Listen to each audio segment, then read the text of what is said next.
নমস্কার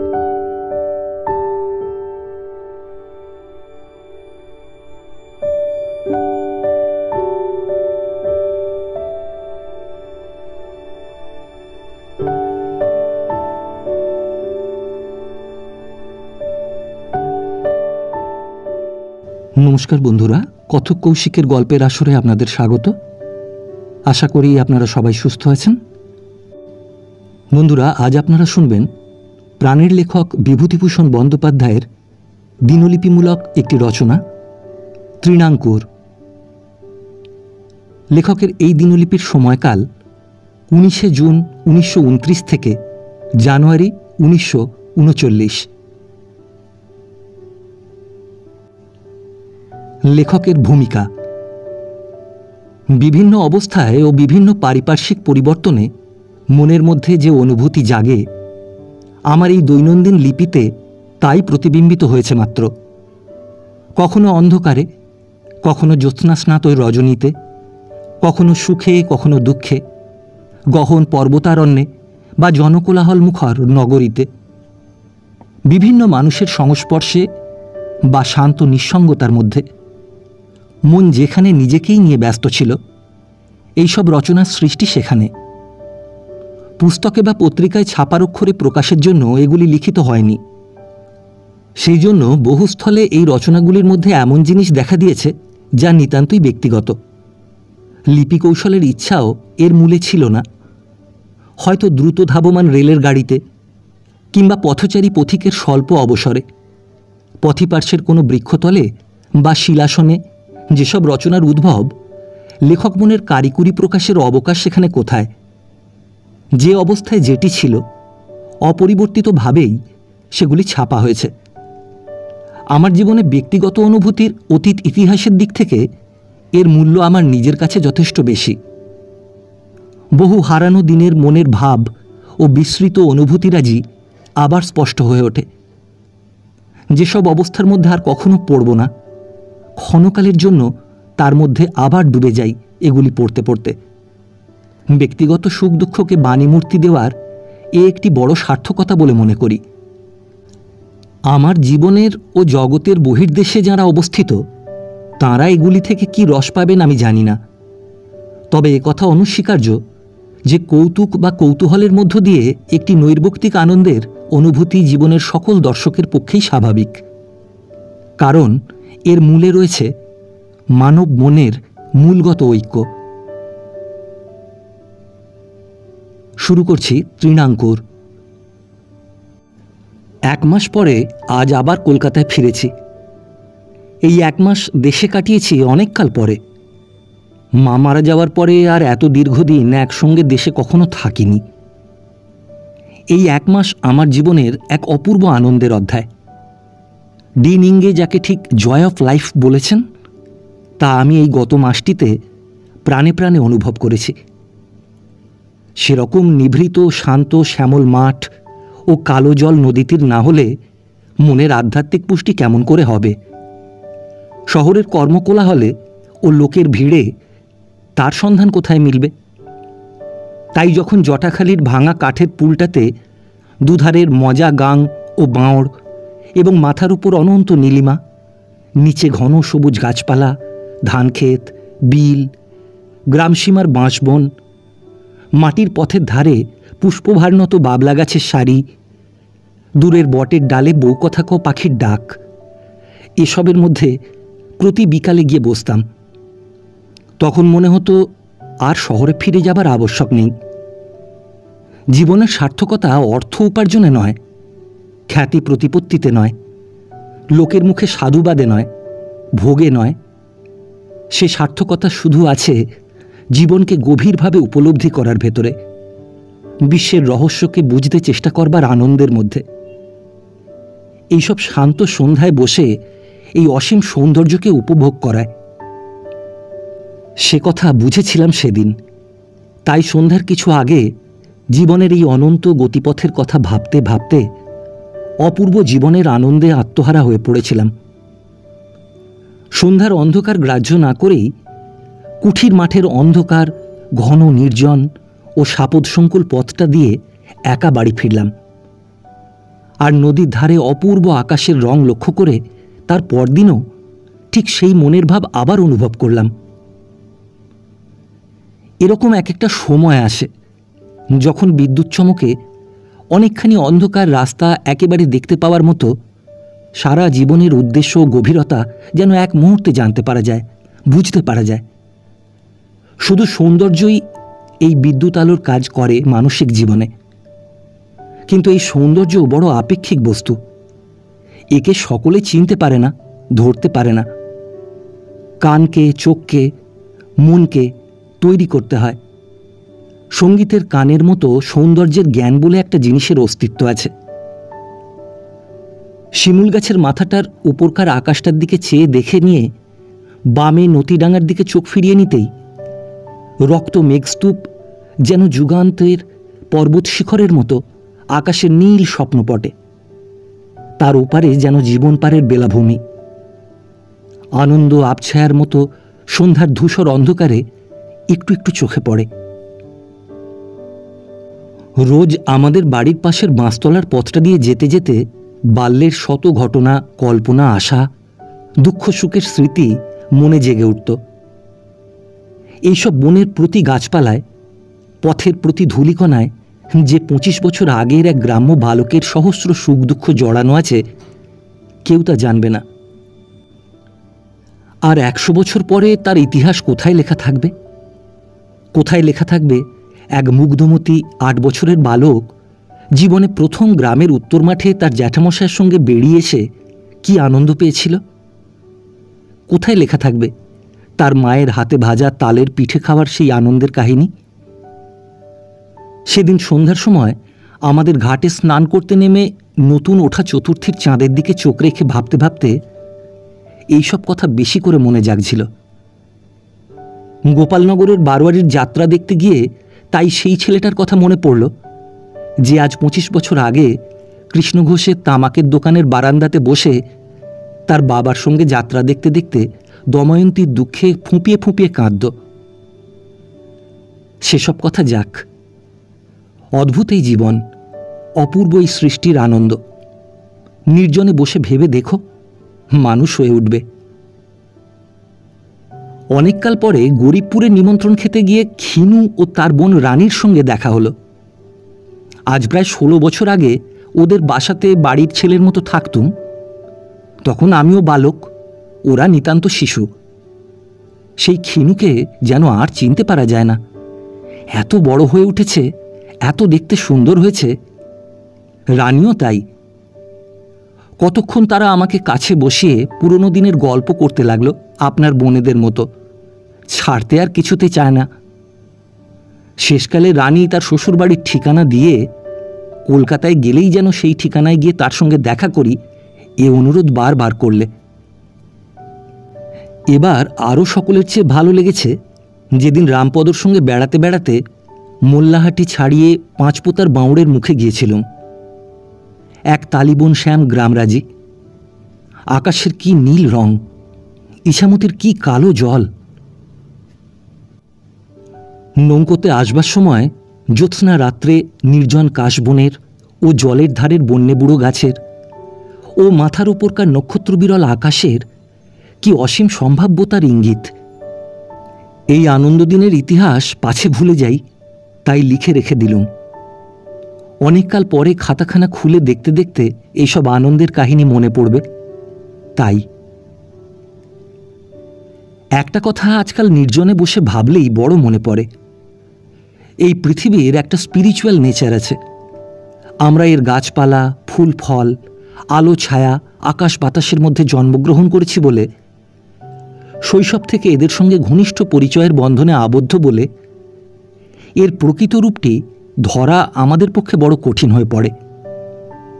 এই অপূর্ব সৃষ্টি যে আমাদের দর্শন ও শ্রবণগ্রাহ্য বস্তুসমূহ দ্বারা গঠিত হয়েও আমাদের সম্পূর্ণ অজ্ঞাত ও ঘোর রহস্যময়, এর প্রতি অণু যে অসীম সম্ভাব্যতায় ভরা, মানুষের বুদ্ধি ও কল্পনার অতীত এক জটিলতায় আচ্ছন্ন, তা হঠাৎ ধরা পড়ে না। হঠাৎ বোঝা যায় না, কিন্তু কতকগুলি প্রাথমিক জ্ঞানকে ভিত্তি করে অগ্রসর হলে আপনা আপনি গভীর চিন্তার মুখে ধরা দেয়। এক্ষেত্রে একটা ভুল গোড়া থেকে অনেকেই করেন, সেটা এই যে পূর্বের জ্ঞান মনের মধ্যে এসে পৌঁছলে অনেকে জ্ঞানের চোখে পৃথিবীর দিকে চেয়ে বলেন জগৎ মিথ্যা ও মায়াময়। বেদান্তের পারিভাষিক মায়া ছাড়াও আর একটা লৌকিক বিশ্বাসের মায়া আছে, যেটাকে ইংরেজিতে ইলিউশন বলে অনুবাদ করা চলবে। বেদান্তের মায়া ইলিউশন নয়, সে একটা দার্শনিক পরিভাষা মাত্র, তার অর্থ স্বতন্ত্র। কিন্তু যারা লৌকিক অর্থে মায়া শব্দটা গ্রহণ করেন ও অর্থগত তত্ত্বটি মনে মনে বিশ্বাস করে হৃষ্ট হয়ে ওঠেন, তারা ভুলে যান মানুষও তো এই অসীম রহস্যভরা সৃষ্টির অন্তর্গত। তার নিজের মধ্যে যে আরও অনেক বেশি সম্ভাব্যতা, অনেক বেশি আধ্যাত্মিকতা, অনেক বেশি জটিলতা, আরও বেশি রহস্য। নিজেকে দিন বলে মায়া কর্তৃক প্রতারিত দুর্বল জীব মনে করার মধ্যে যে কোনো সত্য নেই, এটা সাহস করে এরা মেনে নিতে জানেন না। নীরদের বাড়ি কাল সন্ধ্যার সময় বসে একটা প্রবন্ধ পড়ছিলাম একখানা ইংরেজি পত্রিকাতে। এই কথাই শুধু মনে হলো, আমরা জীবনে এমন একটা জিনিস পেয়েছি যা আমাদের এক মুহূর্তে সাংসারিক শান্তি দ্বন্দ্বের ওপর এক শাশ্বত আনন্দ জীবনের স্তরে উঠিয়ে দিতে পারে, অনন্তমুখী চিন্তার দ্বারা প্রবাহিত করে দেয়, এক মুহূর্তে সংসারের রং বদলে দেবার ক্ষমতা রাখে। যখনই জগতের প্রকৃত রূপটির যে অংশটুকু আমরা চোখে দেখতে দেখতে যাই, তার সমগ্রতার দিক থেকে আমরা দেখতে পাই, পরিপূর্ণভাবে জীবনকে আস্বাদ করবার চেষ্টা করি। ভূতত্ত্ব, প্রাণীতত্ত্ব, আকাশ, নীহারিকা, নক্ষত্র, অমরত্ব, শিল্প, সৌন্দর্য, পদার্থতত্ত্ব, ফুল, ফল, গাছপালা, অপরাহ্ন, জ্যোৎস্না, ছোট ছেলে মেয়ে, প্রেম। তখনই বুঝি এই বিশ্বের সকল সৃষ্ট পদার্থের সঙ্গে একত্ব অনুভব করা ও চারিধারে আত্মাকে প্রসারিত করে দেওয়াই জীবনের বড় আনন্দ। আনন্দ উপনিষদের পারিভাষিক শব্দ, লঘু অর্থে সংসারে চলে এসেছে, কিন্তু আনন্দ কথার প্রকৃত অর্থ উচ্চ জীবনানন্দ। আনন্দাধ্যেব খলু ইমানি সর্বাণি ভূতানি জায়ন্তে। এখানে আনন্দের কোনো বর্তমান প্রচলিত সাধারণ অর্থ নেই। আজ খুব বেড়ানো হলো। প্রথমে গেলুম বন্ধুর ওখানে, তার মোটরে এসে প্রবাসী অফিসে আমাকে নামিয়ে দিয়ে গেল। সেখান থেকে গেলুম সায়েন্স কলেজে। অনেকক্ষণ অপেক্ষা করবার পর ডাক্তার রায় এলেন। তিনি সিন্ডিকেটের মিটিংয়ে গিয়েছিলেন। তার সঙ্গে খানিকক্ষণ কথাবার্তার পর দুজনে বেরিয়ে পড়া গেল একেবারে সোজা সার্কুলার রোড ধরে, মোটর হাঁকিয়ে প্রিন্সেপ ঘাট। বেশ আকাশের রংটা কদিন বৃষ্টির জ্বালায় অতিষ্ঠ করে তুলেছিল, আজ আকাশ পরিষ্কার হয়েছে। গঙ্গার ওপারে রামকৃষ্ণপুর ময়দাকলগুলোর ওপরকার আকাশটা তুঁতে রঙের। পশ্চিম আকাশে কিন্তু অস্তসূর্যের রং ফোটেনি, কেন তা জানি না। ডাক্তার রায়ের সঙ্গে বর্তমানকালের তরুণ সাহিত্য সম্বন্ধে বহুক্ষণ আলোচনা হলো। তার মত ভারী পাকা ও যুক্তিপূর্ণ। সকাল সকাল ফিরলাম। তিনি আবার বউবাজারের দোকানটা থেকে খাবার কিনলেন।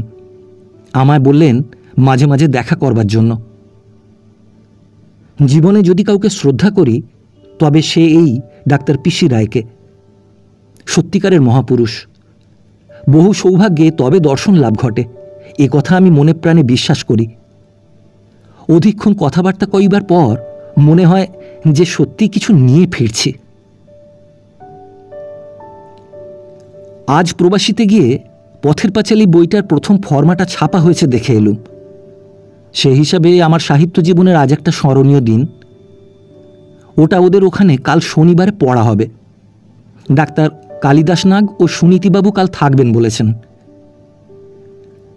সেখান থেকে গেলুম দক্ষিণাবাবুর গৃহপ্রবেশের নিমন্ত্রণে কালীঘাটে। সুরেশানন্দের ছোট 1 বছরের খোকাটি কি সুন্দর হয়েছে। ওকে কোলে নিয়ে চাঁদ দেখালুম, ভারী তৃপ্তি হলো তাতে। এরা সব কোথা থেকে আসে? কোন মহান আর্টিস্টের সৃষ্টি এরা? অনন্ত আকাশে কালপুরুষের জ্যোতির্ময় অনল জ্বলতে দেখেছি। পূর্ব দিকপালের আগুন অক্ষরে সংকেত দেখেছি। কিন্তু সেই রুদ্র বিরাটতার পেছনে এইসব সুকুমার শিল্প কোথায় লুকোনো থাকে? কি হাসি দেখলুম ওর মুখে, কি তুলতুলে গাল। একটা উপমা মনে আসছে। আমাদের দেশের বারোয়ারির আসরে কে যেন রবিবাবুর মুক্তধারা থেকে নমযন্ত্র নমযন্ত্র নমযন্ত্র ওই গানটি আবৃত্তি করছেন। ওর ধ্বনির সঙ্গে ভাবের অপূর্ব যোগ। ওর মধ্যে যে অদ্ভুত ক্ষমতা ও চাতুর্য প্রকাশ পেয়েছে তা কে বুঝছে? কি হয়তো এক কোণে এক নিরীহ ব্রাহ্মণ পণ্ডিত বসে আছেন। আসর ভরা দোকানদার দলের মধ্যে তিনি একমাত্র নীরব রসগ্রাহী। কবির ক্ষমতা বুঝছেন তিনি। চোখ তার জলে ভাসছে, বুক দুলে উঠছে। বিশ্বসৃষ্টির এই অসীম চাতুর্য, এই বিরাট শিল্পকৌশল, এই ইন্দ্রিয়াতীত সৌন্দর্য কজন বুঝবে? দোকানদার দলের মতো হাততালি দিচ্ছে হয়তো সবাই, কিন্তু কে মন দিয়েছে ওদিকে? কে ভাবছে এই অপূর্ব, অবাচ্য, অভাবনীয়, অদ্ভুত সৃষ্টির কথা? মানুষের অভিধানে যাকে বর্ণনা করবার শব্দ নেই। এক আধজন এখানে ওখানে, sir Oliver Lodge, Flammarion, Jeans, Swinburne, Rabindranath, এদের নাম করা যায়। শ্রীরামকৃষ্ণের কথায় এদের ফাতনাতে ঠোকরাচ্ছে। আনন্দ আনন্দ আনন্দাধ্যেব খলু ইমানি সর্বাণি ভূতানি জায়ন্তে। কাল প্রবাসীতে পথের পাঁচালীর কয়েকটি অধ্যায় পড়া হলো। ডাক্তার কালিদাস নাগ ও সুনীতিবাবু উপস্থিত ছিলেন, আরও অনেকে ছিলেন। সকলেই ভারী উপভোগ করলেন। এইটাই আমার পক্ষে আনন্দের বিষয়। এ বইখানার আর্ট অনেকেই ঠিক বুঝতে না পেরে ভুল করেন। দেখে ভারী আনন্দ হলো সজনীবাবু কাল কিন্তু ঠিক আর্টের ধারাটা আমার বুঝে ফেলেছে। আর্টকে বুদ্ধির চেয়ে হৃদয় দিয়ে বুঝতে চেষ্টা করলে বোঝা যায় বেশি। এবার বাড়ি গিয়ে গত শনিবারে অনেকদিন পরে কি আনন্দই পেলুম। মটরলতা, কাঠবেড়ালি, নাটা ফুল, বর্ষা সরস লতা পাতার ভরা সুগন্ধ। কাল প্রবাসী থেকে গিরিনবাবুর বাড়ি, সেখান থেকে বিন সাহেবের কাছে অনেক দিন পরে। বেশ দিনটা কাটল। বিভূতির সঙ্গেও দেখা।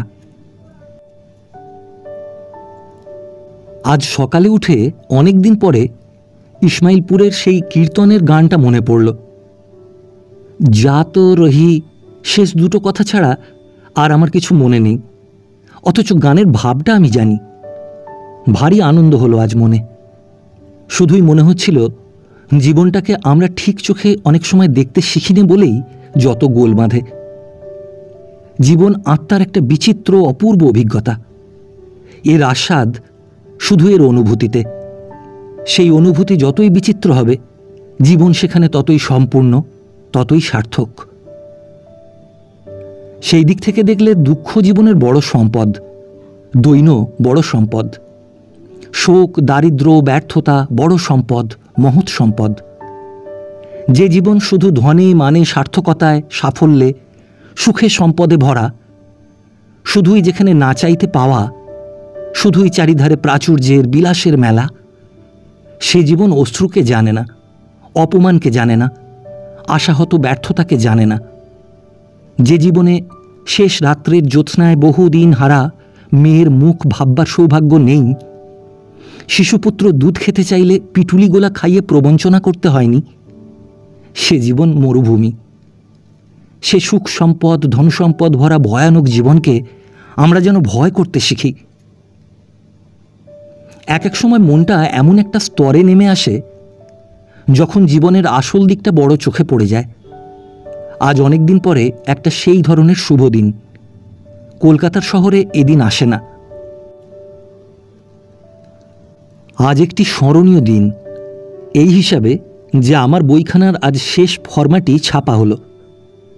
আজ মাসখানেক ধরে বইখানা নিয়ে যে অক্লান্ত পরিশ্রম করেছি, কত ভাবনা, কত রাত জাগা, সংশোধনের ও পরিবর্তনের ও প্রুফ দেখার যে ব্যগ্র আগ্রহ, সবেরই আজ পরিসমাপ্তি। এইমাত্র প্রবাসী অফিসে বসে শেষ প্যারাটার প্রুফ দেখে দিয়ে এলুম।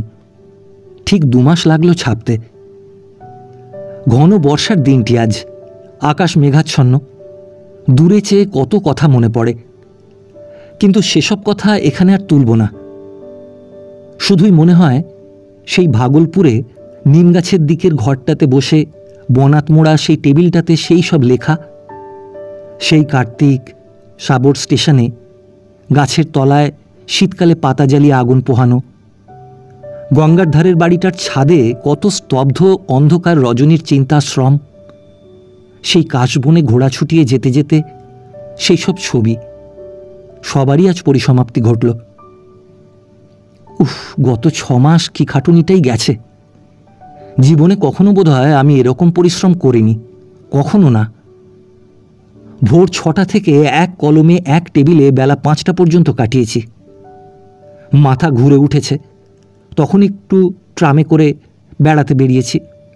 ইডেন গার্ডেনে কেয়া ঝোপে বসে ও একদিন বোটানিক্যাল গার্ডেনে লাল ফুল ফোটা ঝিলটার ধারে বসে কত সংশোধনের ভাবনাই ভেবেছি। তার উপর কাল গিয়েছে সকলের চেয়ে খাটুনি। সকাল 6টা থেকে সন্ধ্যা 6টা পর্যন্ত বইয়ের শেষ ফরমার প্রুফ ও কাটাকুটি, শেষের রাত্রে পাথরে ঘাটার বাড়িতে নিমন্ত্রণ রক্ষা করতে যাওয়া ও তদারক করে লোক খাইয়ে বেড়ানো। কাল রাত্রে ভালো ঘুম হয়নি, গা হাত পা যেন কামড়াচ্ছে। যাক, বই বেরুবে বুধবারে। ভগবান বলতে পারবেন না যে ফাঁকি দিয়েছি, তা যে দিইনি তিনি অন্তত সেটা জানেন। লোকের ভালো লাগবে কি না জানি না, আমার কাজ আমি করেছি। ওপরের সব কথাগুলো লিখলুম আমার পুরনো কলমটা দিয়ে, যেটা দিয়ে বইখানার শুরু হতে লেখা। শেষ দিকটাতে পার্কার ফাউন্টেন পেন কিনে নতুনের মোহে একে অনাদর করেছিলুম। ওর অভিমান আজ আর থাকতে দিলুম না। আজ বই বেরুলো। এতদিনের সমস্ত পরিশ্রম আজ তাদের সাফল্যকে লাভ করেছে দেখে আমি আনন্দিত। প্রবাসী অফিসে বসে এই কথাই কেবল মনে উঠছিল যে আজ মহালয়া, পিতৃতর্পণের দিনটা। কিন্তু আমি তিল তুলসী তর্পণে বিশ্বাসবান নই। বাবা রেখে গিয়েছিলেন তার অসম্পূর্ণ কাজ শেষ করবার জন্য। তাই যদি করতে পারি, তার চেয়ে সত্যতর কোনো তর্পণের খবর আমার জানা নেই। আজ এই নির্জন নীরব রাত্রিতে বহু দূরবর্তী আমার সেই পোড়ো ভিটার দিকে চেয়ে এই কথা মনে হলো যে তার প্রতি সন্ধ্যা, প্রতি বিকেল, প্রতি জ্যোৎস্নামাখা রাত্রি, তার ফুল ফল আলো ছায়া, বন নদী, 20 বছর পূর্বের সেই অতীত জীবনের কত হাসি কান্না, ব্যথা বেদনা, কত অপূর্ব জীবনোল্লাসের স্মৃতি আমার মনকে বিচিত্র সৌন্দর্যের রঙে রাঙিয়ে দিয়েছিল। আমার সমস্ত সাহিত্য সৃষ্টির প্রচেষ্টার মূলে তাদেরই প্রেরণা, তাদেরই সুর। আজ 20 বছরের দূর জীবনের পার হতে আমি আমার সেই পাখি ডাকা, তেলাকুচা ফুল ফোটা, ছায়াভরা মাটির ভিটাকে অভিনন্দন করে এই কথাটি শুধু জানাতে চাই, ভুলিনি, ভুলিনি, যেখানেই থাকি ভুলিনি, তোমারই কথা লিখে রেখে যাব। সুদীর্ঘ অনাগত দিনের বিভিন্ন ও বিচিত্র সুর সংযোগের মধ্যে তোমার মেঠো একতারার উদার অনাহত ঝঙ্কারটুকু যেন অক্ষুণ্ণ থাকে। আরও অভিনন্দন পাঠাই সেই সব লোকদের যাদের বেদনার রঙে আমার বই রঙিন হয়েছে। কত স্থানে, কত অবস্থার মধ্যে তাদের সঙ্গে পরিচয়। কেউ বেঁচে আছে, কেউ বা হয়তো আজ নেই। এদের সকলের দুঃখ, সকলের ব্যর্থতা, বেদনা আমাকে প্রেরণা দিয়েছে। কারুর সঙ্গে দেখা দিনে, কারুর সঙ্গে রাত্রে, মাঠে বা নদীর ধারে, সুখে কিংবা দুঃখে। এরা আজ কোথায় আছে জানি নে। কোথায় পাবো ঝালকাঠির সেই ভিখারিকে? কোথায় পাবো আজ হিরু কাকাকে? কোথায় পাবো কামিনী বুড়িকে? কিন্তু এই নিস্তব্ধ রাত্রির অন্ধকার ভরা শান্তির মধ্য দিয়ে আমি সকলকেই আমার অভিনন্দন পাঠিয়ে দিচ্ছি। যারা হয়তো আমার ছাপা বই দেখলে খুশি হতো, তারাও অনেকে আজ বেঁচে নেই। তাতে দুঃখিত নই, কারণ গতিকে বন্ধ করার মূলে কোনো সার্থকতা নেই তা জানি। তাদের গমনপথ মঙ্গলময় হোক, তাদের কথাও আমার মন থেকে মুছে যায়নি আজ রাত্রে। আজই সকালে দেশ থেকে এলুম। কাল বিকালে গিয়েছিলাম ব্যারাকপুরে। সৈমার বড় অসুখ। ষষ্ঠীর হাটবাজার জেলি গোপালনগর থেকে নিয়ে এলো ঘি ময়দা। নগেন খুড়ো সপরিবারে ওখানেই। কি সুন্দর বিকাল দেখলুম, সে আনন্দের কথা আর জানাতে পারিনে। ঝোপে ঝোপে নীল অপরাজিতা, সুগন্ধ নাটাকাঁটার ফুল, ল্যাজ্জোলা হলুদ ডানা পাখিটা, অস্তসূর্যের রাঙা আভা, নীল আকাশ, মুক্তির আনন্দ, কল্পনা, খুশি। আজ এখন সুটকেস গোছাচ্ছি। এইমাত্র আমি উপেনবাবু টিকিট করে এলুম। আজ রাত্রের ট্রেনে যাব দেওঘর, কাল আবার সপ্তমী। ওখান থেকে হাজারিবাগ যাবার ইচ্ছে আছে, দেখি কি হয়। সেই রাতের ঘুম ফেলনু মুছে গানটা মনে পড়ে। এই অশ্বিনীবাবুর বোর্ডিংয়ে 1918 সালে। আজ শ্যামাচরণ দাদাদের মাধবী কঙ্কন বইখানা এনেছি। সেই কতকাল আগেকার সৌন্দর্য, সেই পুজোর পর বাবার সঙ্গে ম্যালেরিয়া নিয়ে প্রথম বাড়ি যাওয়া, সেই দিদিমা, সেই সব অপূর্ব স্বপ্নভরা দিনগুলি। জীবনটা যে কি অদ্ভুত অপূর্ব, তা যারা না ভেবে দেখে তারা কি করে বুঝবে? কি করে তারা বুঝবে কি মহৎ দান এটা ভগবানের? সকালে আমরা মোটরে করে বার হলুম, আমি, উপেনবাবু, অমরবাবু, করুণাবাবু। ঝর্নার কি সুমিষ্ট জল। একটু একটু বৃষ্টি হলো, কিন্তু পথের দুধারে কি অপূর্ব গাছপালা, লতাপাতা, শালচারা, ঝর্ণা, বাঁশবন। দুধারের ঘন জঙ্গলে জঙ্গলি মেয়েরা কাঠ কাটছে। কি সুন্দর মেঘের ছায়া।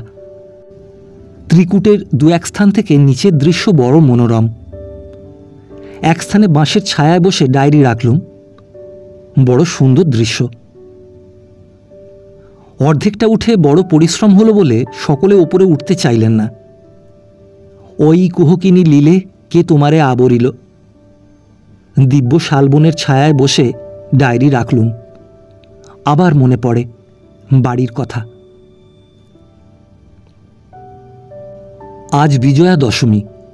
আকাশও বেশ পরিষ্কার। সকালের দিকে আমরা সকলে মোটরে বার হয়ে প্রথমে গেলুম পূর্ণবাবুর বাড়ি। সেখানে আজ ওবেলা কীর্তন হবে। পূর্ণবাবু আসবার নিমন্ত্রণ করলেন। সেখান থেকে বিমানবাবুর বাড়ি। আমিও করুণাবাবু মোটরে বসে রইলুম। অমরবাবু ও উপেনবাবু নেমে গেলেন।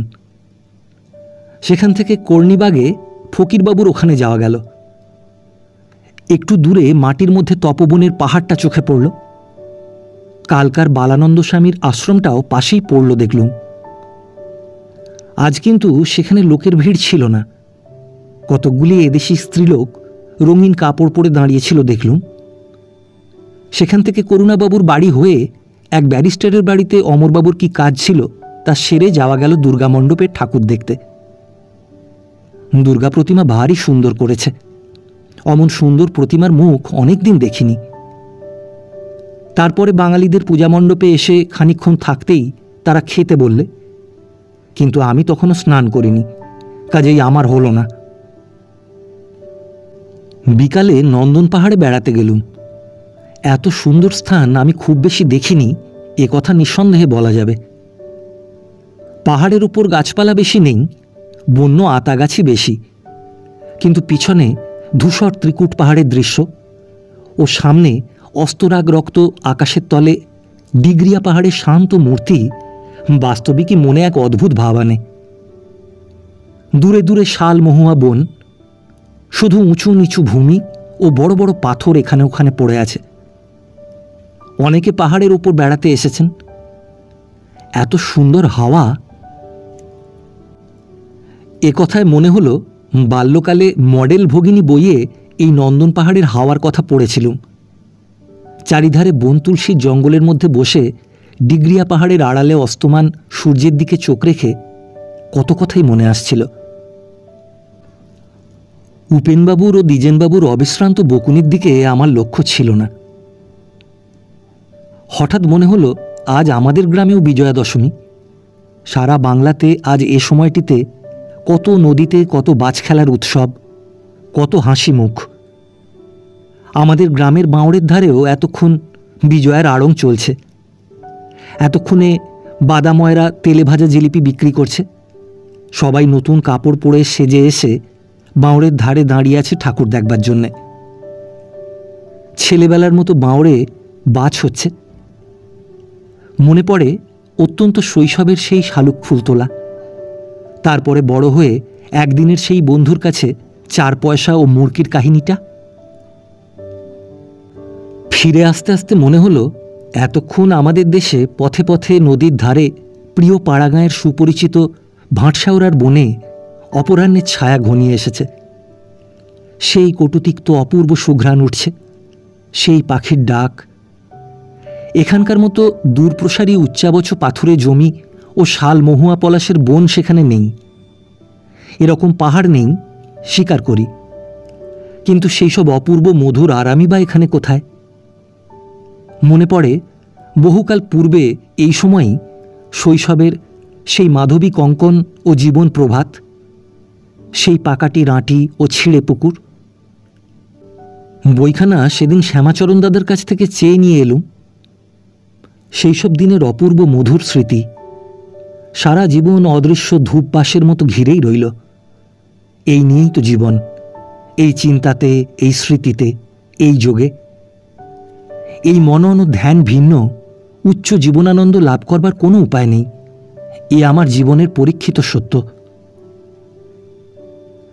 নন্দন পাহাড় থেকে ফিরে এসে দেখলুম অমরবাবুর বাংলোতে বিজয়া সম্মিলনী বসেছে। গোল চাতালটাতে জ্যোৎস্নার আলোতে চেয়ার পেতে বিমানবাবু, রবিবাবু, অমরবাবু, করুণাবাবু সবাই বসে আছেন।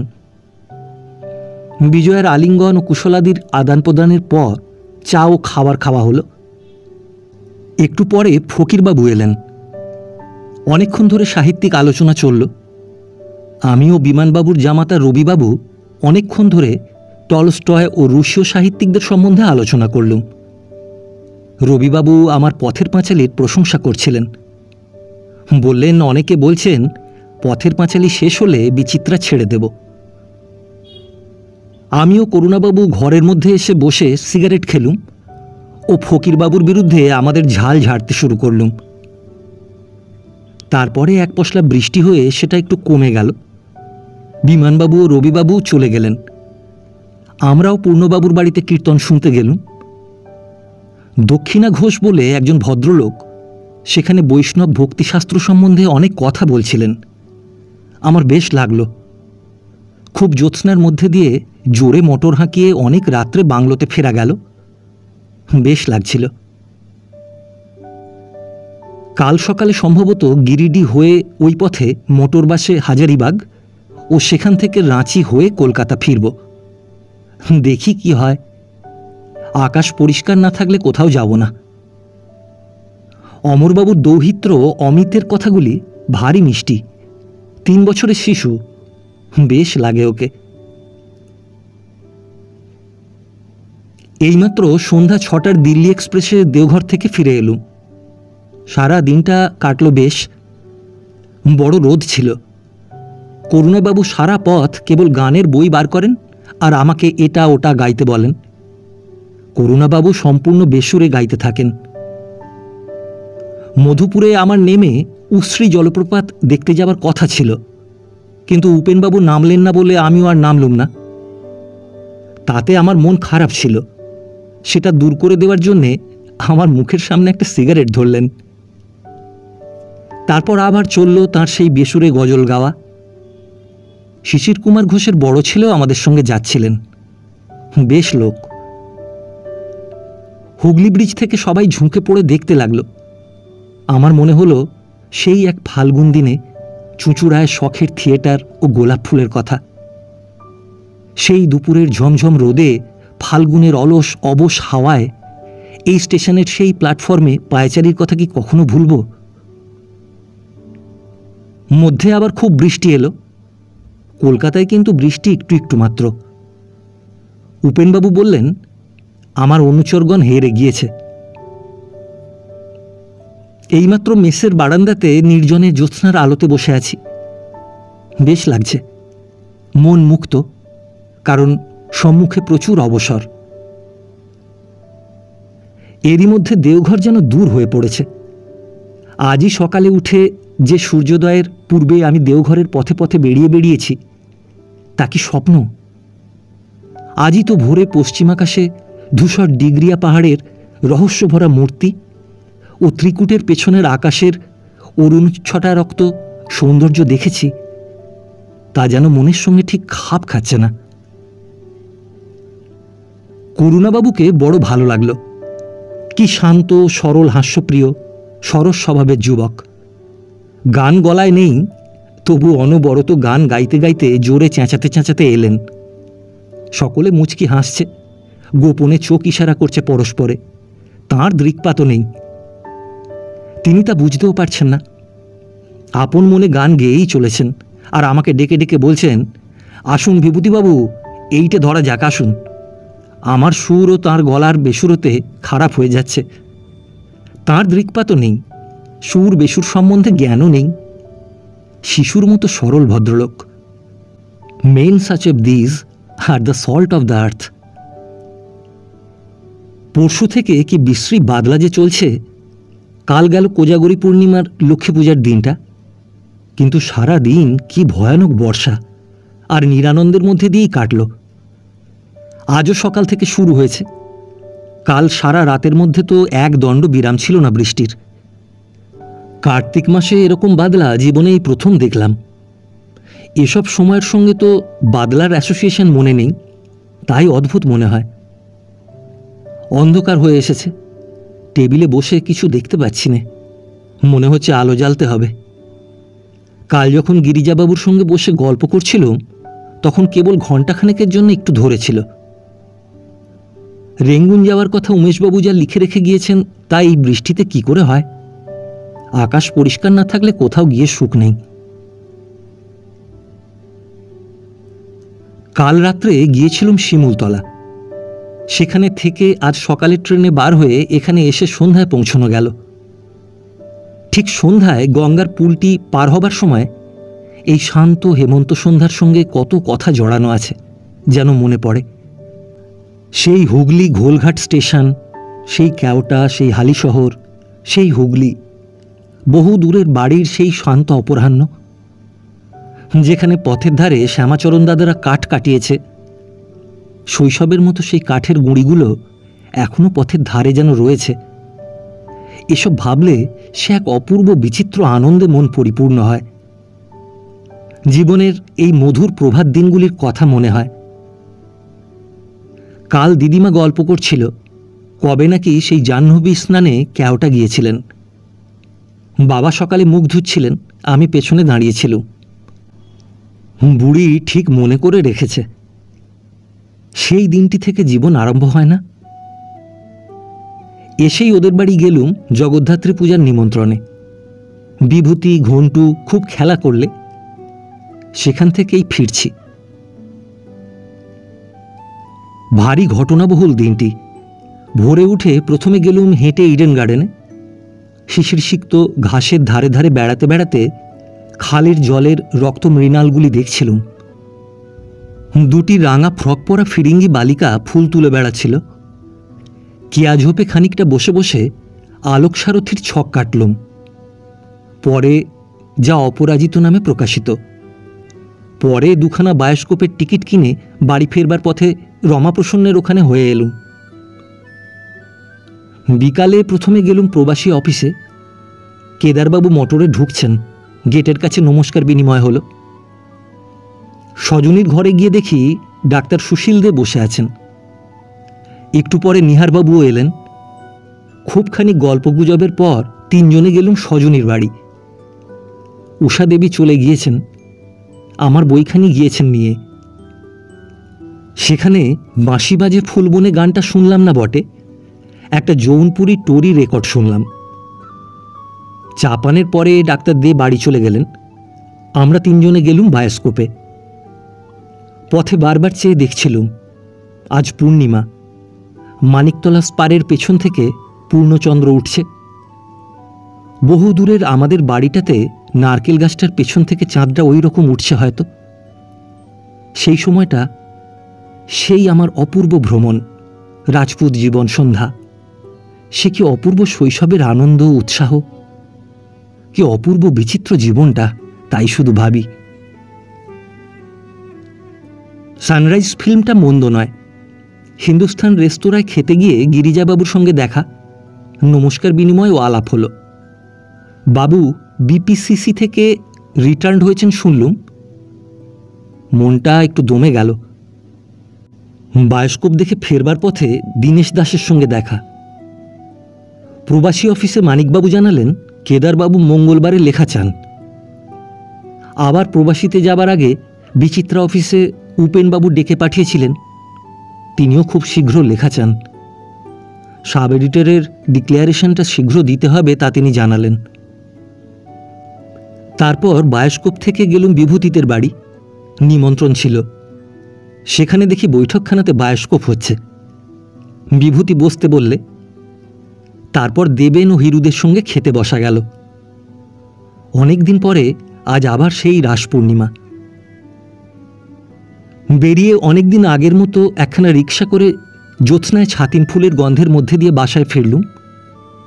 সেই 1923 সাল ও এই 6 বছরে কত পরিবর্তন!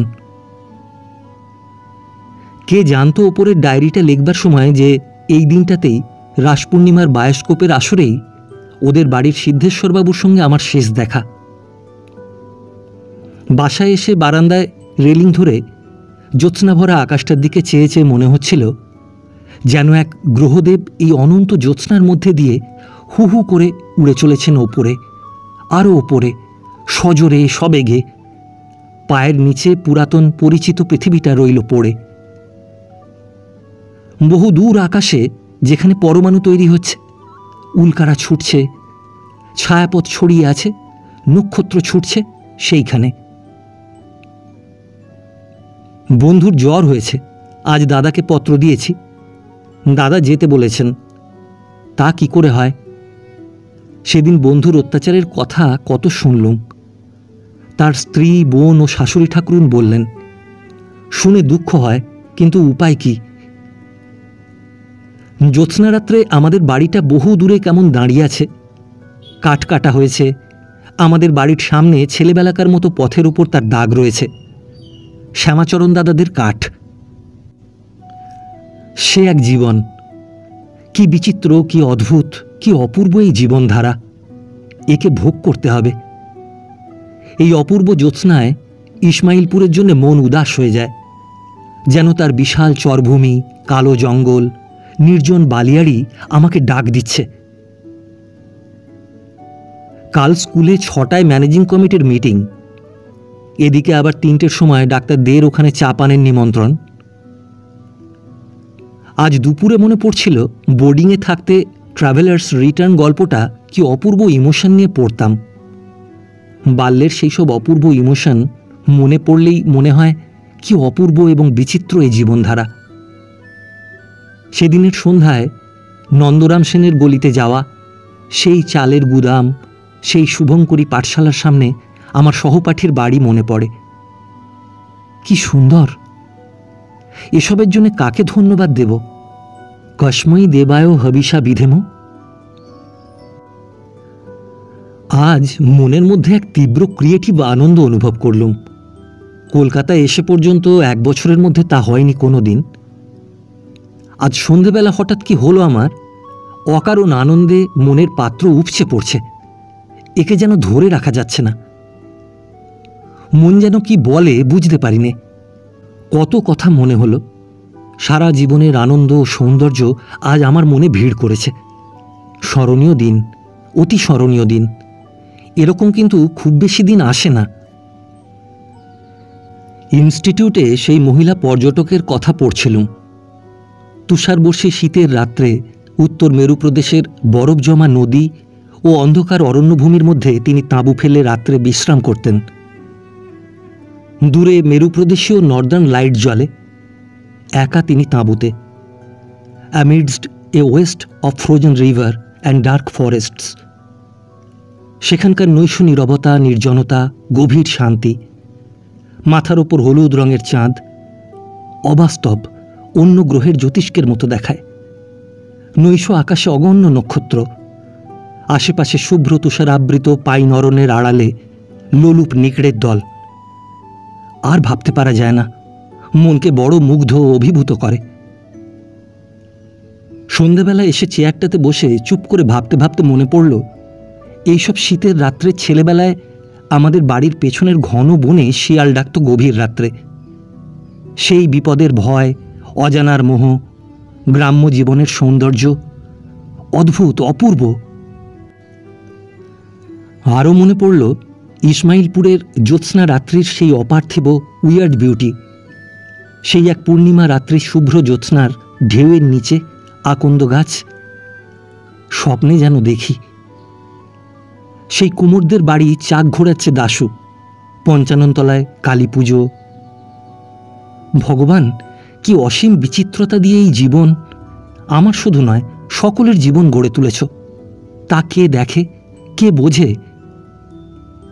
ধন্যবাদ, অগণিত ধন্যবাদ হে সৌন্দর্য স্রষ্টা মহাশিল্পী। তোমাকে অন্তরের প্রেম কি বলে জানাবো, ভাষা খুঁজে পাই না।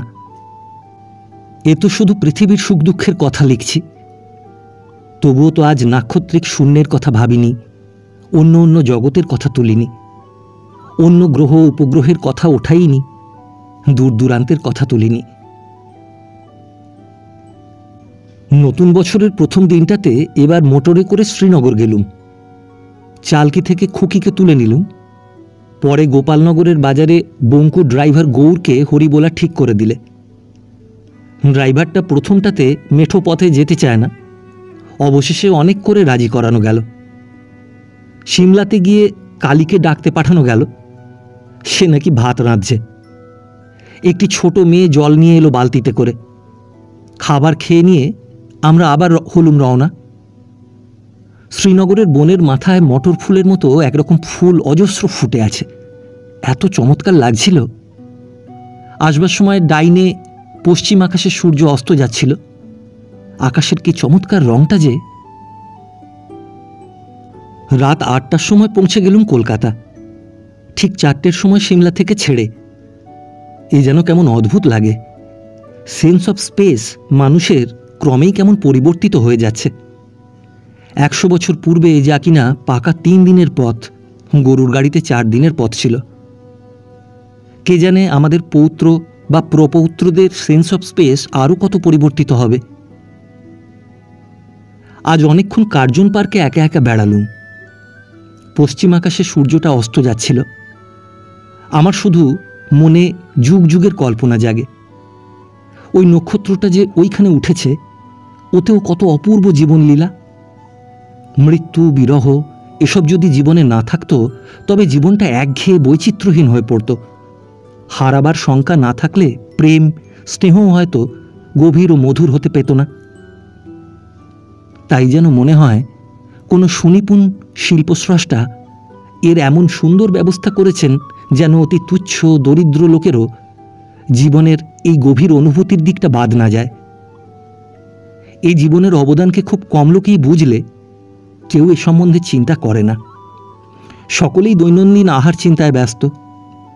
কে ভাবে জন্ম নিয়ে, মৃত্যু নিয়ে, অবকাশ, ঈশ্বর, প্রেম, অনুভূতি এসব নিয়ে কার মাথা ব্যথা পড়েছে। নুটু ও নায়েব ও সন্তোষবাবুর সঙ্গে বেড়াতে গেলুম। Leif Ericsson was space hungry, so am I. জানি না কেন আজ কদিন থেকে মনটা কেবলই মুক্তির জন্য ছটপট করছে। কি ভাবের মুক্তি! আমাকে কি কেউ শেকলে বেঁধে রেখেছে? তা নয়, কিন্তু কলকাতার এই নিতান্ত মিনমিনে একঘেয়ে ঘরোয়া জীবনযাত্রা, আজ 15 বছর ধরে যে জীবনের সঙ্গে আমি সুপরিচিত, সেই বহুবার দৃষ্ট গতানুগতিক একরঙা ছবির মতো বৈচিত্র্যহীন জীবনযাত্রা আর আমার ভালো লাগে না। আজ দুপুরবেলা স্কুলের অবসর ঘণ্টায় চুপি চুপি এসে বাইরের ছাদটাতে বসেছিলুম। আকাশ ঘন নীল, কোথাও এতটুকু মেঘ নেই কোনো দিকে। কেবল একটা চিল বহু দূরে এক কৃষ্ণ বিন্দুর মতো আকাশের গা বেয়ে উড়ে যাচ্ছে।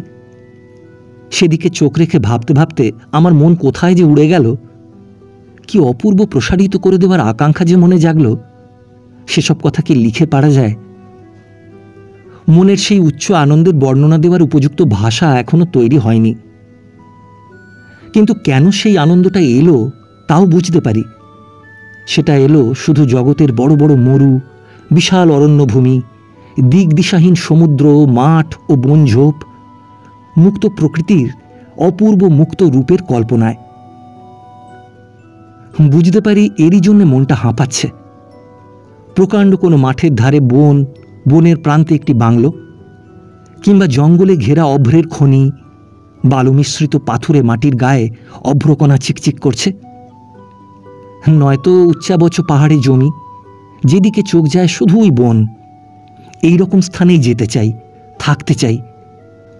এতটুকু স্থান চায় না মন, চায় আরও অনেক বড় জায়গা, অনেকখানি বড়, অচেনা অজানা, রুক্ষ কর্কশ ভূমিশ্রী হলেও তাই চাইব এই একঘেয়ে পোষমানা শৌখিনতার চেয়ে।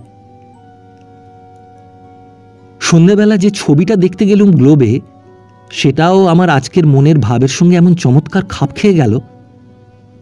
Leave the Viking. গ্রিনল্যান্ড ছেড়ে আরও দূরে অচেনা দেশ ঘুরে বার করতে অজানা পশ্চিম মহাসমুদ্রের বুকে পাড়ি জমিয়ে চলে গেল। নিস্তব্ধ রাত্রে জ্যোৎস্না ঝরা আকাশতলায় সদ্য ফোটা মরশুমি ফুলগুলোর দিকে চোখ রেখে এইমাত্র গোলদিঘির ধারে বসে সেই কথাই আমি ভাবছিলুম। ভাবতে ভাবতে মনে হলো আমি যেন এই জগতের কেউ নই। আমি যেন বহুদূর কোনো নাক্ষত্রিক শূন্য পারের অজানা জগৎ থেকে কয়েক দণ্ডের কৌতূহলী অতিথির মতো পৃথিবীর বুকে এসেছি। ও মরশুমি ফুল আমি চিনেও চিনি নে, প্রতিবেশী মানুষদের দেখেও যেন দেখিনি। এ গ্রহের বৈচিত্র্যের সবটাই নিয়েছি, কিন্তু এর একঘেয়েমিটা আমার মনে বসতে পারেনি এখনো। তার কারণ আমার গতি, স্বর্গীয় গতির পবিত্রতা। মনে হলো এইমাত্র যেন ইচ্ছামতো পৃথিবীটা ছেড়ে উড়ে আলোকের পাখায় চলে যাব ওই বহু দূরে বোমের গভীর বুকে, যেখানে চিররাত্রির অন্ধকারের মধ্যে একটা নির্জন সাথীহীন নক্ষত্র মিটমিট করে জ্বলছে। ওর চারপাশে হয়তো আমাদের মতো কোনো এক জগতে অপর কোনো রূপ বিবর্তনের প্রাণী বাস করে। আমি সেখানে গিয়ে খানিকটা কাটিয়ে আবার হয়তো চলে যাব কোন সুদূর নীহারিকা পার হয়ে আরও কোনো দূরতর জগতের শ্যামকুঞ্জ বিথিতে। এই সময় মৃত্যুর অপূর্ব রহস্য, যা সাধারণ চক্ষুর অন্তরালে থেকে গোপন আছে, তার কথা ভেবে মন আবার অবাক হয়ে গেল। সারা দেহ মন কেমন অবশ হয়ে গেল। কোন বিরাট শিল্পস্রষ্টার পূর্ণ অবদান এ জীবন! কি অতল স্পর্শী মহিমাময় রহস্য! রোমাঞ্চ হয়, মন উদাস হয়ে যায়। যখন বাসায় ফিরলুম তখন যেন কেমন একটা ঘোর ঘোর ভাব। জীবনকে যে চিনতে পেরেছে এ জগতে তার ঐশ্বর্যের তুলনা নেই। যার কল্পনার পঙ্গুতা ও ভাব দৈনন্দিন ভোগবিলাসের ঊর্ধ্বে তাকে উঠতে প্রাণপণে বাধাদান করছে, সে শাশ্বত ভিখারির দৈন্য কে দূর করবে?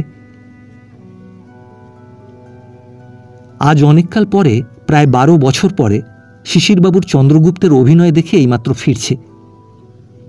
সেই ছাত্রজীবনের ইউনিভার্সিটি ইনস্টিটিউটে দেখবার পরে আজ এই দেখা। অভিনয় খুব ভালোই হলো, কিন্তু আমি কি জানি কেন মনের মধ্যে প্রথম যৌবনের সেই অপূর্ব উন্মাদনা, নবীন টাটকা তাজা মনের সেই গাঢ় আনন্দানুভূতি পেলাম না। দেখে দেখে যেন মনের সেই নবীনতাটুকু হারিয়ে ফেলেছি। আজকাল অন্য দিক দিয়ে মনের মধ্যে সবসময় একটা অপূর্ব উৎসাহ পাই, একটা অন্য ধরনের উদ্দীপনা। সেটা এত বেশি যে তা নিয়ে ভাবতেও পারি না। ভাবলে মন অত্যন্ত চঞ্চল হয়ে ওঠে। মনে হয় এই যে কলকাতার একঘেয়েমি যাকে বলছি, এও চলে যাবে। সে যাত্রার বাঁশি যেন বেজেছে মনে হচ্ছে।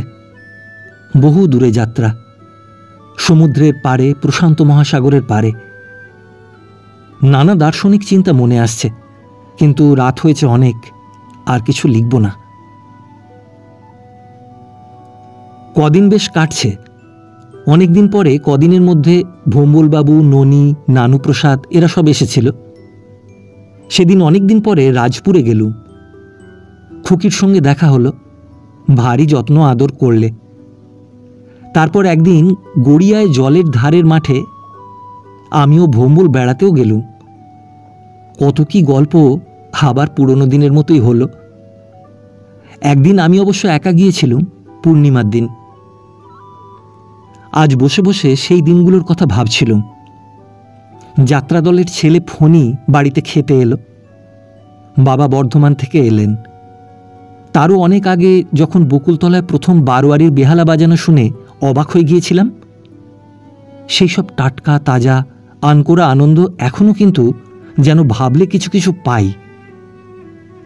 যেদিন সেই প্রথম বেহালা বেজেছিল, যেদিনটা বাবার সঙ্গে নৈহাটি হয়ে সিঙারার আলু খেয়ে কেওটা থেকে বাড়ি আসছিলুম, যেদিন চড়ক তৈরি করলুম ঠাকুরমাদের বেলতলায় আমি নিজে, ঠাকুরমাদের পোড়ো ঘরে পাঠশালা করা, কড়ি খেলার আমোদ, পূবমুখ যাওয়া, মরা গাঙে মাছ ধরতে যাওয়া, শনিবারে ছুটিতে বাড়ি আসার আনন্দ, কত লিখব। কে জীবনের এইসব মোহনীয় আনন্দ পরম্পরার কথা লিখতে পারে? আর মনে হয় আমি ছাড়া এসবের আসল মানে আর কেই বা বুঝবে। তা তো সম্ভব নয়। অন্য সকলের কাছে এগুলো নিতান্ত মামুলি কথা মনে হবে। এদের পেছনে যে রস ভাণ্ডার লুকোনো আছে, আমি ছাড়া আর কে তা জানবে। অনেকদিন পরে দেশে এসে বেশ আনন্দে দিন কাটছে। রোজ সকালে উঠে ইছামতির ধারের মাঠটাতে বেড়াতে যাই। ঝাড়ঝাড় সোঁদালি ফুল ফুটে থাকে, এত পাখি ডাকে, চোখ গেল, বউ কথা ক, কোকিল, কত কি। বেরিয়ে এসে ওপাড়ার ঘাটে স্নান করতে নামি।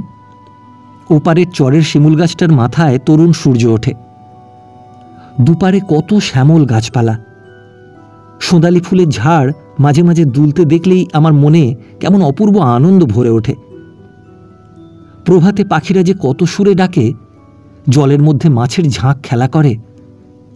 জীবনের প্রাচুর্যে, সরসতায়, সৃষ্টির মহিমায় অভিভূত হয়ে যাই। কত দূরের সব জীবনধারার কথা, জগতের কথা মনে হয়। আবার স্নান করতে করতে চেয়ে দেখি নদীর ধারে গোছা গোছা ঘাস হেলাগোছাভাবে জলের মধ্যে মাথা দোলাচ্ছে। একটা হয়তো খেজুর গাছ গাজীতলার বাঁকে অন্য সব গাছপালার থেকে মাথা উঠিয়ে দাঁড়িয়ে আছে। অপূর্ব সুন্দর। হে স্রষ্টা, হে মহিমময়, নমস্কার, নমস্কার। অন্য সব জগৎ যে দেখতে ইচ্ছে যায়, দেখিও। রোজ বিকালে কালবৈশাখীর ঝড় ওঠে, মেঘ হয় রোজ রোজ। ঠিক 3টে বেলা বাজতে না বাজতেই মেঘ উঠবে, ঝড়ও উঠবে। আর সমস্ত আমবাগানের তলাগুলো ধাবমান, কৌতুকপর, চিৎকাররত বালক বালিকাতে ভরে যায়। সলতেখাগিতলা, তেঁতুলতলা, শ্যামাচরণ দাদাদের বাগানটা, নেকো, পটুলে, বাঁশতলি সমস্ত বাগানে যাতায়াতের ধুম পড়ে গিয়েছে। সেদিন গহন মেঘের ছায়ায় জেলেপাড়ার সবাই, স্ত্রী পুরুষ বৃদ্ধ বালকেরা ধামা হাতে আম কুড়োচ্ছে দেখে আমার চোখে জল এলো। জীবনে ওই এদের কত আনন্দের, কত সার্থকতার জিনিস। একটা ছেলে বলছে, ভাই ওই দমকাটায় মুই যদি না আসতাম তবে এত আম পেতাম না। কাল 7 বেড়ে মেয়ে দেখতে যাব। সারা গ্রামটাতে বিল্ল গাছের ফুলের কি ঘন সুগন্ধ। অশ্বত্থতলায় যেখানে সেখানে এত বেলের গাছও আমাদের এখানে আছে। কাল 7 বেড়ে গ্রামে গিয়ে একটু বেরিয়ে এলাম। শশী মারুজ্জে মশায়ের বাড়ি খুব আহার হলো। গ্রামখানিতে সবই চাষা লোকের বাস, ভদ্রলোকের বাস তত নেই। তবে সকলেরই অবস্থা সচ্ছল। মাটির ঘরগুলো সেকেলে ধরনের, কোনো নতুন আলো এখনো ঢোকেনি বলে সেখানের অকৃত্রিম আবহাওয়াটা এখনো আছে। ফণি কাকা ও আমি দুজনে দক্ষিণ মাঠের দায়েমের পুকুরের ধার দিয়ে বেশ ছায়ায় ছায়ায় বিকেলের দিকে চলে এলাম। নফর কামারের কলা বাগানে কামার বুড়ি কি ফলমূল ও কাঁকুড় নিয়ে আসছে দেখলাম। হরিপদ দাদার স্ত্রী বাগানে আম পড়াচ্ছেন। আজকাল রোজ বিকালে মেঘ ও ঝড় বৃষ্টি হওয়ার দরুন কুঠির মাঠে একদিনও বেড়াতে যাওয়া হলো না। রোজই কালবৈশাখী লেগে আছে। সুন্দর বিকেল একদিনও পেলাম না। 3টে বাজতে না বাজতেই রোজ জল আর ঝড়। আজও সকালে নদীতে স্নান করে এলুম। কি সুন্দর যে মনে হয় সকালে স্নান করাটা। স্নিগ্ধ নদী জল, পাখির কলকাকলি, মাছের খেলা, নতশীর্ষ গাছপালা, নবোদিত সূর্যদেব। আজ বেড়াতে গেলাম বিকেলের দিকে কাঁচি কাটার পুলটাতে। সকালে অনেকক্ষণ চেয়ার পেতে ওদের বেলতলাটায় বসেছিলুম, সেখানে কেবল আড্ডাই হলো। বেলা যখন বেশ পড়ে এসেছে তখন গেলাম ঠাকুরমাদের বেলতলায়। ফিরছি, একজন লোক জটেমারির কুঠি খুঁজছে আমাদের বাড়ির পাঁচিলের কাছে। তারপর নিজে গেলাম বেলেডাঙার পুলটাতে। একখানা যেন ছবি, যখন প্রথম অশ্বত্থতলার পথটা থেকে ওপারের দৃশ্যটা দেখলাম, এরকম অপূর্ব গ্রাম্য দৃশ্য ক্বচিৎ চোখে পড়ে। বেলডাঙা গ্রামের বাঁশবনের সারি নদীর হাওয়ায় মাথা দোলাচ্ছে। কৃষক বধূরা জল নিতে চলেছে বাঁওড়ের ঘাটে।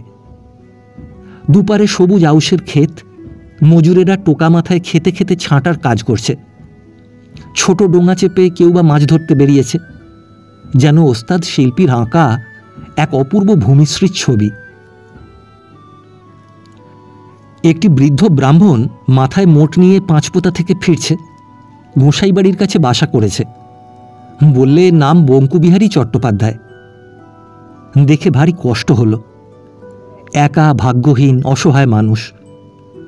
বললে শীতলা ঠাকুর নিয়ে গ্রামে গ্রামে বেড়াই, যে যা দেয় তাতেই চলে। বাড়িতে এক ছোট ছেলে আছে ও দুটি মেয়ে। বসে বসে অনেকক্ষণ হাওয়া খেলুম। সঙ্গে সঙ্গে কত দেশের জীবনধারার কথা, বিশেষ করে যারা দুঃখ পেয়েছে তাদের কথাগুলো বড় বেশি মনে হলো। ভরতের মা দিন রাত দুঃখ করছেন। তার দুঃখ শুনে সত্যি মনে কষ্ট হয়। কষ্ট হয় এই ভেবে, জগতের এত আনন্দধারার এক কণাও এরা পাচ্ছে না, হয়তো শুধু দেখবার চোখ নেই বলেই। ফেরবার পথটি আজ এত ভালো লাগলো, ওরকম কোনো দিন লাগে না। ডাঁশা খেজুর ও নোনা ডালে ডালে দুলছে। এত পাখির গানও এদেশে আছে। কুঠির মাঠটা যে কি সুন্দর দেখতে হয়েছে। ইতস্তত প্রবর্ধমান গাছপালা, বনঝোপের সৌন্দর্যে, বিশেষ করে যেখানে সেখানে যেদিকে চোখ যায়, ফুলে ভরা সোঁদালি দোলায়িত। আকাশের রংটা হয়েছে অদ্ভুত, অপূর্ব নির্জনতা শুধু পাখিদের কলকাকলিতে ভগ্ন হচ্ছে। কেউ কোনো দিকে নেই। ধূসর আকাশতলে গভীর শান্ত ও ছায়ার মধ্যে কেবল আমি ও মুক্ত উদার প্রকৃতি।